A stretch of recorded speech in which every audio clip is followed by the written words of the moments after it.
So yeah, so Vince McMahon's face, he's blurred out in WWE 2K24, like he's Chris Benoit or something. Like if you go back and you play the WrestleMania, whatever it is, 40 years of WrestleMania story mode thing, Mhm. Vince is in the game because the game was made before all this sex trafficking and federal investigation stuff came out. Mhm. Like there's just clips of Vince and it's literally like the gray face, like he's like anonymous. I mean, What do you say? And like Kevin, I'll ask you as like the because obviously it's the late take, pal. We need a provocative, really scandalous question linked to anything we do. I'm gonna ask you this, Kevin. That being said, and what's happening right now, has Vince McMahon cast an unshakable shadow over WWE and professional wrestling? I think he has. I really do.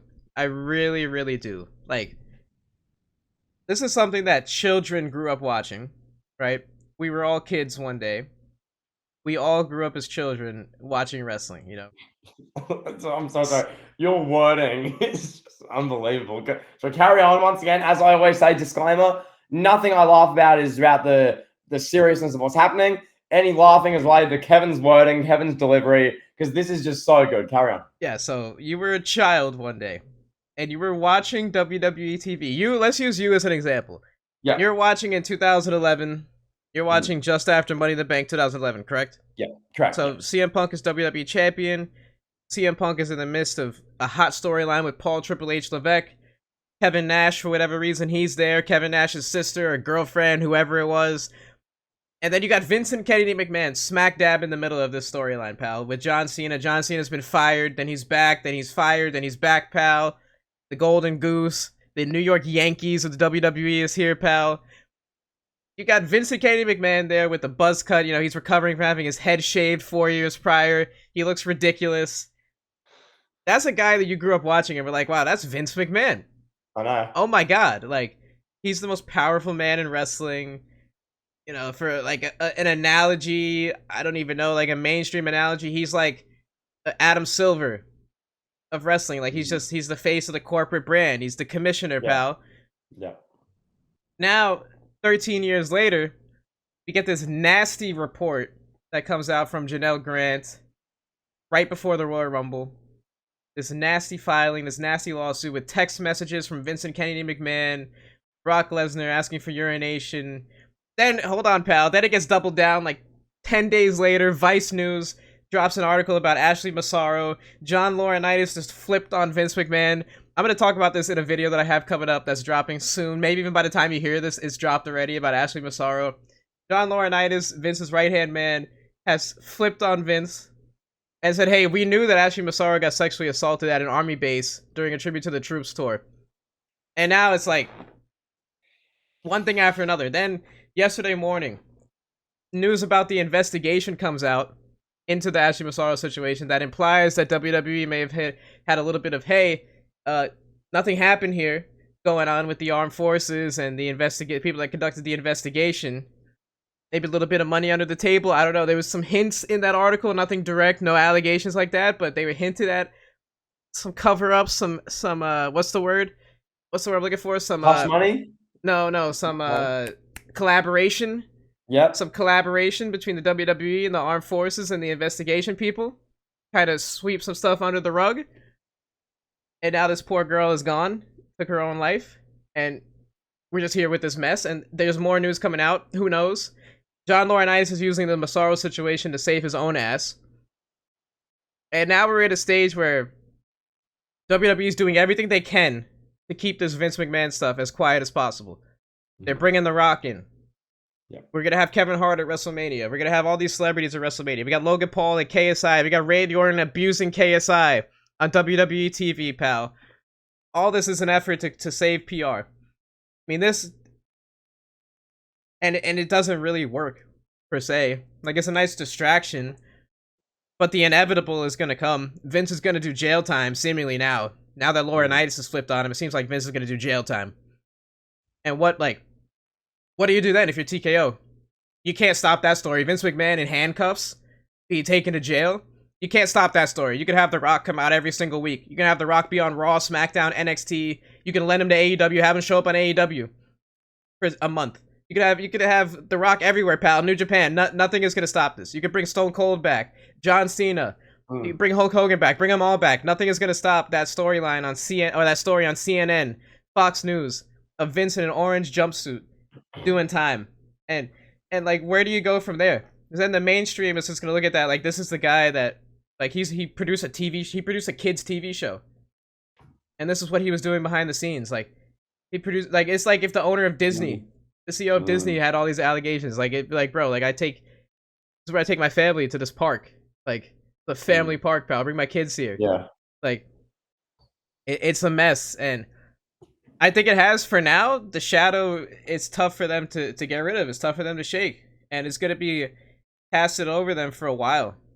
And I mean, Ari Emanuel's got to be like, hey, bro, I don't know if I should even have bought this. Like, it's a mess. It's gonna be, and I think we all know what's going on here. That yes, you mentioned and everything you're doing the video on with Johnny Ace Pal, John Laurinaitis, and the Ashley situation where he's seemingly flipping it on Vince, and you'll discuss that. Your video is gonna go into detail on all of this. You've mentioned some of it to me about what's going on there, but when you look at what's going on generally, we all know it's a bit of a cover up right now before WrestleMania, and then hell's going to break loose. We're going to spend pretty much from April after WrestleMania on for most of the rest of the year. Our main story is just going to be the latest developments, the latest updates in this Vince McMahon legal situation. If and when he's handcuffed and put in a jail or what have you, or this really escalates because more and more people are coming out with their version of events of what Vince did here or what happened here or what they say happened there. It's going to escalate, snowball, snowball, snowball. And like you say, what that makes Ari Emanuel and the TKO brass think is a tricky one because you've got WWE at the moment who are in their Renaissance era, pal. They're in, like, from a product and a popularity point of view, is like the best WWE's been in 20 years at the moment. But then you've got this, which is like, in many regards, we don't know yet, but give it 6 months, give it a year, this could well be the biggest wrestling scandal and drama, not even scandal, just like wrestling related, I don't know, event, not event, but thing, story, a wrestling related story ever. Vince McMahon, the guy who made wrestling, what it is, being exposed and shown up to be X, Y, Z, and etc. And it's gonna get even more nasty. Already, it's gross. I mean, you interviewed Cole, Lee Cole, Tom yeah, Cole's brother. yeah, you interviewed him, and he was talking about it, and he's like, yeah, like just most people don't come out and say this stuff because of fear of lack of employment or fear that the companies will come after them or whatever. But like, my brother's died, and this happened, and like this happened, this person's like this. I'm not like afraid. I'm not trying to work for WWE. I'm not trying to get paychecks. This is what happened, and so more of that's going to come out. I worry about how messy it's going to get because I mean those Vince McMahon, just those messages alone were disgusting, and the sort of stuff which, like, I mean, I described when we initially talked about it as like some really creepy, like, incel, like 17-year-old to an OnlyFans model. They're worse than that. I've gone to read them back. Like, they're worse than that. Like, they're just depraved, disgusting. Like, and that's only the tip of the iceberg, I think. I think, like, what we've seen so far with, the Janelle Grant stuff and with, you mentioned the stuff with Ashley that people are aware of, but not fully, that isn't fully out there yet. More's probably going to come out on that soon. And many more different things are probably going to pop up. It's, the 2024 on the screen of WWE could be remembered quite fondly. We don't know. The Paul Triple H Levesque content we get is probably going to be remembered fairly fondly. Big PLA events and, Cody is the champion and all these other things they're doing. Cool. Renaissance era, pal. But what's bubbling and below the surface that's about to erupt, I feel like what WWE is right now, Kevin, and feel free to clip this, the WWE is a pressure cooker right now. There's all this bubbling away under the surface. There's TKO people dissatisfied with all this stuff with Vince McMahon and all these allegations and stories and legal things that are bubbling. Paul Levesque and Nick Khan and whatever, they're holding the cloche on double on as long as they can to get to WrestleMania, just so they can have a seamless WrestleMania 40, not have WrestleMania 40 totally derailed by this legal just circus that's about to erupt. And then it feels like the cloche is going to come off.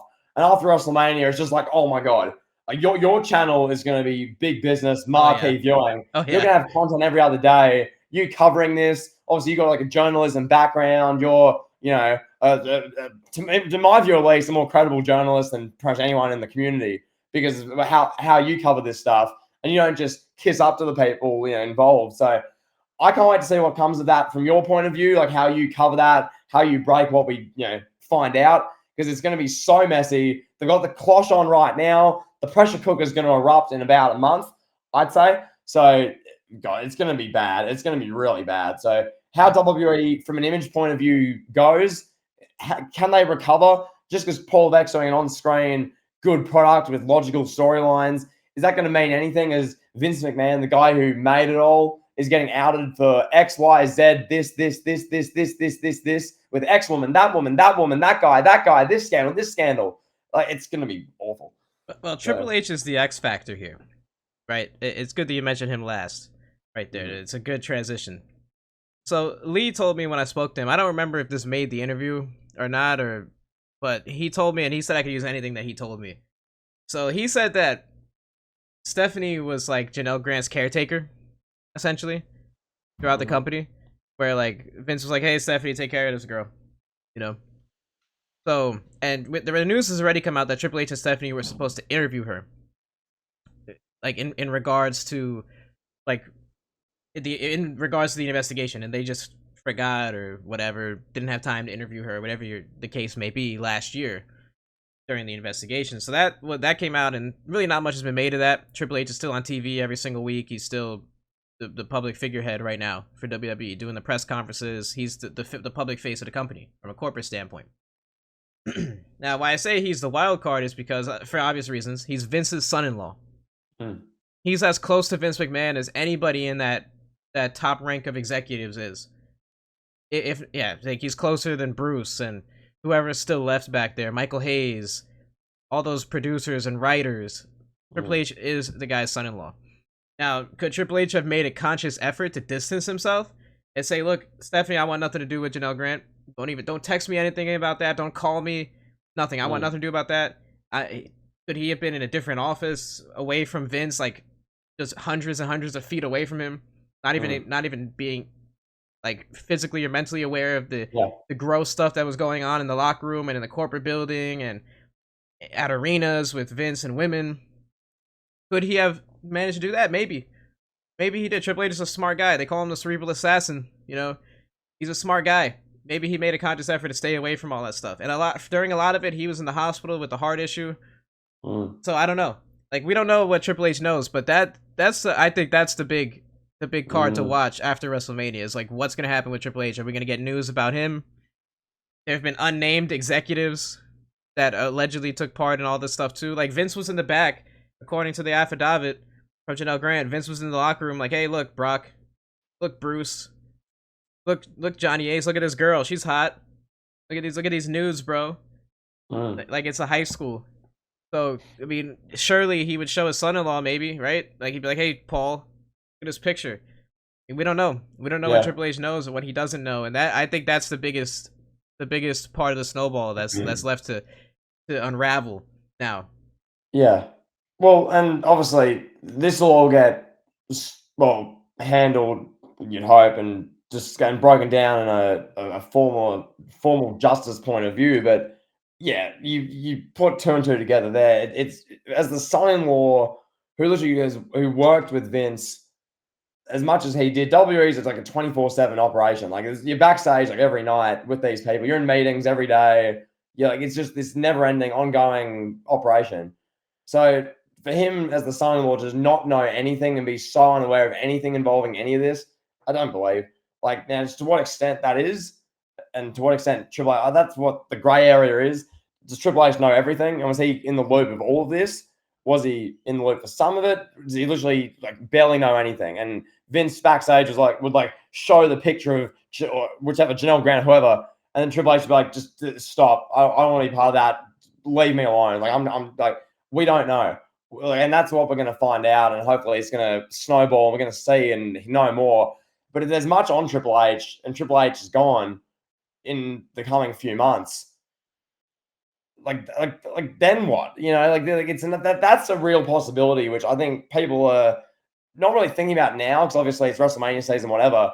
But let's say stories come out of one of these unnamed executives was Paul Levesque, or Paul Levesque was involved in this or that. You'd like to think he wouldn't be. You really would. But what if? And it's a real possibility with like the sort of who's involved in this. Triple H is Vince's son-in-law. Every other McMahon family member, Stephanie, Linda, Shane, they're all well and truly gone. Vince is obviously gone, obviously. Like, Yeah, I mean, this is like, look, the guy is WWE. And to a lot of people in the mainstream, Vince McMahon is wrestling. yeah. He's the person that is mostly associated with wrestling for a lot of people. So, like, John Cena's asked about this in interviews. Anytime John Cena's doing PR, they're like, hey, what's up with Vince? They're asking Triple H at press conferences, like, this is the biggest story in the history of pro wrestling. It is, and I don't want to say it's not close because the Benoit thing was huge, the Owen Hart thing was huge, but this has overtaken both of those things. Yeah.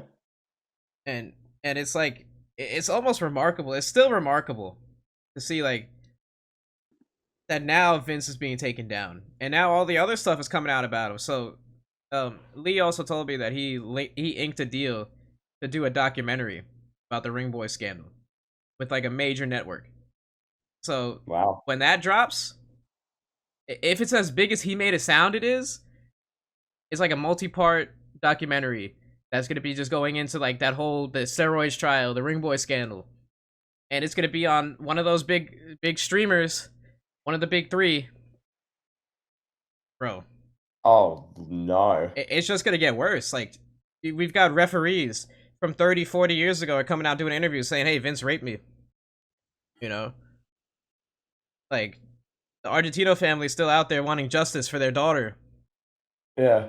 There's all this stuff that's going on. I mean, Martha Hart's not gonna stay quiet. How long until she starts speaking up again? Till you see Martha Hart on CNN sitting face to face with a talking head, like, "Hey, tell us about Vince McMahon. When is Bret Hart gonna start doing PR? When is Bret Hart gonna be doing these interviews? Like, hey, Vince is this, Vince is that. Like, yeah. Chris Jericho. Like, who knows? This is that kibosh, like that cloche of the pressure cooker I'm talking about. This is like all the stuff that's bubbling, festering. The documentary thing you mentioned that you got the inside scoop on, which that's a bit of a that's a hot one. That's juicy, huh? That's juicy. Yeah. All this stuff, it's gonna erupt. So on that note, pal, unless there's anything else on that, I'll leave. Well, we'll address this week to week. Your channel's gonna cover like all of this. It's gonna be insane like next year for Wrestling Uncovered.